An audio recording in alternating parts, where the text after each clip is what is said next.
Shri Saneesh Kumar Joseph. Sir, കുട്ടികളിൽ വർദ്ധിച്ചു വരുന്ന അക്രമോത്സുകയും ലഹരി ഉപയോഗവും കണ്ടില്ലെന്ന് നടിച്ച് മുന്നോട്ട് പോകാൻ കഴിയാത്ത സ്ഥിതിയാണ്. നിരോധിത ലഹരി ലഭ്യമാകുന്നില്ലെന്ന് ഉറപ്പുവരുത്തേണ്ടതും കുട്ടികളുടെ ജീവിത പരിസരം സുരക്ഷിതമാക്കേണ്ടതും സർക്കാരിൻ്റെ പ്രാഥമിക ഉത്തരവാദിത്തമാണ്. വരുന്ന അധ്യയന വർഷം മുതലെങ്കിലും സ്കൂളുകളിൽ ആഴ്ചയിൽ ഒരു പീരിയഡ് കുട്ടികളുടെ മാനസികാരോഗ്യം, ഡിജിറ്റൽ മീഡിയയുടെ ദുരുപയോഗം, ലഹരിയുടെ ഉപയോഗം തുടങ്ങിയ വിഷയങ്ങളുടെ ബോധവൽക്കരണത്തിനായി മാറ്റിവെക്കുന്നതിന് നടപടി സ്വീകരിക്കുമോ? Yes minister. സർ, കുട്ടികൾക്കിടയിൽ ലഹരി ഉപയോഗവുമായി ബന്ധപ്പെട്ടും അല്ലാതെയും ഹിംസയും അക്രമവും ഉണ്ടാകുന്നുണ്ട്.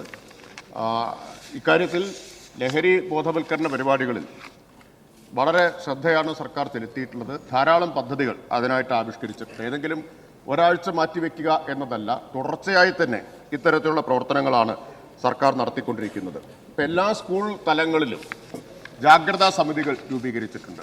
ജാഗ്രതാ സമിതികളിൽ പ്രധാനാധ്യാപകൻ, PTA president, MPTA president, school leader തുടങ്ങിയിട്ടുള്ള അധ്യാപകരുടെയും രക്ഷിതാക്കളുടെയും വിദ്യാർത്ഥികളുടെയും ആകെ പ്രതിനിധികൾ അതിൽ ഉൾപ്പെട്ടിട്ടുണ്ട്. ആ ജാഗ്രതാ സമിതി യോഗങ്ങൾ ചേരുന്നതിനും പ്രത്യേകമായിട്ടുള്ള ശ്രദ്ധ പുലർത്തിക്കൊണ്ടിരിക്കുന്നുണ്ട്. അതുപോലെ വിശദമായിട്ടുള്ള മാർഗരേഖ ജാഗ്രതാ സമിതികൾ എങ്ങനെ പ്രവർത്തിക്കണം എന്നത് സംബന്ധിച്ച് വിദ്യാലയങ്ങൾക്ക് നൽകിയിട്ടുണ്ടായിരുന്നു. അതോടൊപ്പം ലഹരി ബോധവൽക്കരണത്തോടൊപ്പം തന്നെ കുട്ടികളെ അതിൽ നിന്ന് പിന്തിരിപ്പിക്കാൻ അധ്യാപകരെ ശാക്തീകരിക്കുന്നതിനും ധാരാളം പരിശീലന പരിപാടികൾ സംഘടിപ്പിച്ചിട്ടുണ്ട്.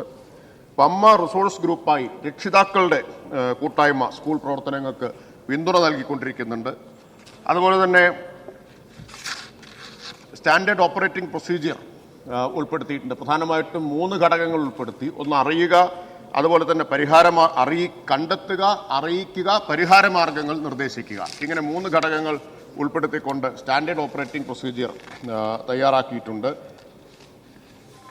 പ്രൈമറി, സെക്കൻഡറി തലങ്ങളിലെ എല്ലാ അധ്യാപകർക്കും അവധിക്കാല പരിശീലന പരിപാടി സംഘടിപ്പിച്ചിട്ടുണ്ട്. ഈ കാര്യത്തിന് വേണ്ടി മാത്രമായിട്ട് സംഘടിപ്പിച്ചിട്ടുണ്ട്.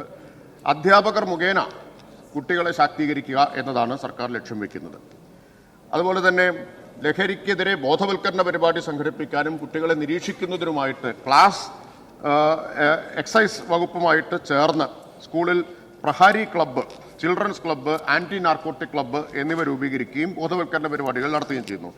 അതുപോലെ തന്നെ തിരഞ്ഞെടുക്കപ്പെട്ട സ്കൂളുകളിൽ ജാഗ്രതാ ബ്രിഗേഡ് എന്ന നിലയിൽ 30 മുതൽ 50 വരെ കുട്ടികളുടെ ഗ്രൂപ്പ് രൂപപ്പെടുത്തിയിട്ടുണ്ട്. അതിലൂടെ പ്രവർത്തനങ്ങളാകെ ഏകോപിപ്പിച്ചുകൊണ്ടിരിക്കുകയാണ്. കലാകായിക ദന്ത സംരക്ഷണം ഉൾപ്പെടെയുള്ള ആരോഗ്യ പരിപാടികൾ, വ്യക്തിത്വ വികസന പരിപാടികൾ എന്നിവ നടപ്പാക്കിക്കൊണ്ടിരിക്കുന്നു. എക്സൈസ് വകുപ്പ് തയ്യാറാക്കിയിട്ടുള്ള തെളിവാനം വരയ്ക്കുന്നവർ, കരുതൽ, കവചം തുടങ്ങിയിട്ടുള്ള ധാരാളം ലഘുലേഖകളും പുസ്തകങ്ങളും തയ്യാറാക്കിയിട്ടുണ്ട്. അത് കുട്ടികൾക്കിടയിൽ വിതരണം ചെയ്യുന്നുണ്ട്. സംസ്ഥാനത്തെ എല്ലാ വിദ്യാലയങ്ങളിലും ജൂൺ 26-ന് ലഹരി വിരുദ്ധ പാർലമെന്റ്, ശിശുദിനത്തിൽ പ്രത്യേകമായിട്ടുള്ള അസംബ്ലി, ഒക്ടോബർ 2-ന് സംവാദ സദസ്സ്, ക്ലാസ് സഭകൾ, ജനുവരി 30-ന് എന്നിങ്ങനെയുള്ള വിപുലമായ പരിപാടികളാണ് നടത്തുന്നത്. ഇപ്പോൾ ഏതെങ്കിലും ഒരാഴ്ച സംഘടിപ്പിക്കുക എന്നുള്ളതല്ല, അധ്യയന വർഷത്തിലുടനീളം ഇത്തരത്തിലുള്ള ലഹരി വിരുദ്ധ ബോധവൽക്കരണ പരിപാടികളും ലഹരിക്കെതിരായിട്ടുള്ള നടപടികൾ സ്വീകരിക്കാൻ അധ്യാപകരെ എംപവർ ചെയ്യുന്ന തരത്തിലുള്ള പരിപാടികളും പൊതുവിദ്യാഭ്യാസ വകുപ്പും എക്സൈസ്, ആഭ്യന്തരം തുടങ്ങിയിട്ടുള്ള ആരോഗ്യം തുടങ്ങിയ വിവിധ വകുപ്പുകളുടെ ഏകോപനത്തോടു കൂടി നടപ്പാക്കിക്കൊണ്ടിരിക്കുകയാണ്. Second question, Shri Saneesh.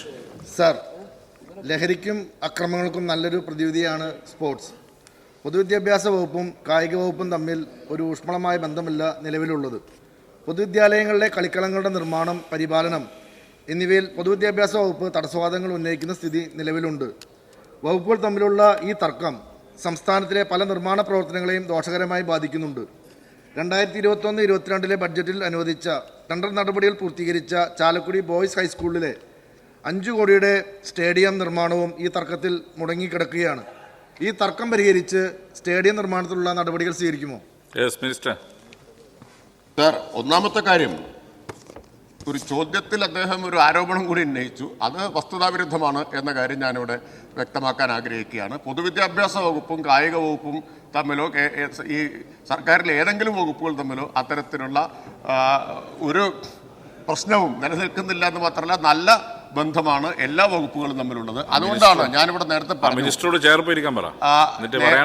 അതുകൊണ്ടാണ് ഈ നേരത്തെ വിശദീകരിച്ച പരിപാടികളെല്ലാം വിവിധ വകുപ്പുകൾ ഏകോപനത്തോടു കൂടി നടപ്പാക്കിയിട്ടുള്ളതാണ്. അത് തന്നെ കാണിക്കുന്നത് എല്ലാ വകുപ്പുകളും സഹവർത്തിത്വത്തോടെ സഹകരണത്തോടു കൂടിയാണ് ഈ കാര്യങ്ങൾ ചെയ്തുകൊണ്ടിരിക്കുന്നത് എന്നതാണ്. ചാലക്കുടി ബോയ്സ് സ്കൂളിലെ പ്രശ്നം അത് പ്രത്യേകമായിട്ടുള്ള പ്രശ്നമാണ്. അത് പ്രത്യേകമായിട്ടുള്ള ചോദ്യമായിട്ട് ഉന്നയിച്ചാൽ അതിൻ്റെ വിശദാംശങ്ങൾ അദ്ദേഹത്തെ അറിയിക്കുന്നതാണ്.